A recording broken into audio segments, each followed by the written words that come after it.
Au lendemain de la mise en examen, l'homme arrêté mardi suite à l'incendie de 11 voitures à Bar, le procureur a donné des précisions aujourd'hui. Eh bien, le pyromane a reconnu plus d'une dizaine de faits d'incendie dans la région du Centre-Alsace depuis plusieurs années.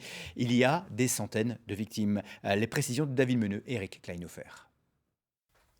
Des carcasses toujours sur place un mois après l'incendie.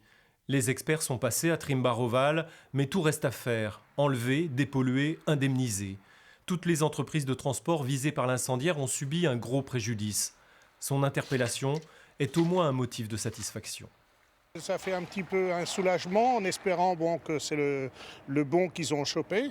Mais tout ce qu'il a détruit, que ce soit en camion, voiture, les pneus, les bus, il n'arrivera pas à rembourser tout le monde, hein.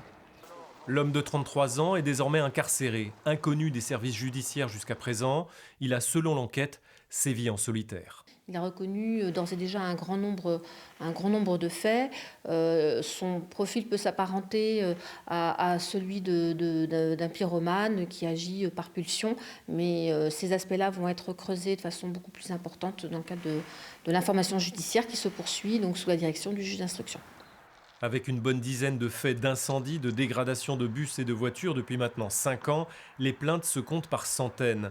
Et comme à Célestat, avec ses 250 pneus crevés, les victimes espèrent réparation. J'ai perdu 600 € pour les 4 pneus. Voilà. Heureusement, j'avais qu'une voiture. Il y a des voisins qui ont 4 voitures, donc ça fait cher l'incident. Le commissariat nous avait dit à l'époque, quand on avait porté plainte tous, que s'ils appréhendaient les personnes, ils nous recontacteraient, parce qu'on a fait un procès-verbal pour peut-être porter plainte et être remboursés. Je ne sais pas si ça va se faire du coup. Je pense, maintenant qu'ils les ont appréhendés, peut-être. Une affaire hors norme a finalement abouti, plusieurs millions d'euros de préjudice, des années d'enquête et des dizaines de gendarmes mobilisés à Strasbourg, Célestat, Bar et Markolsheim.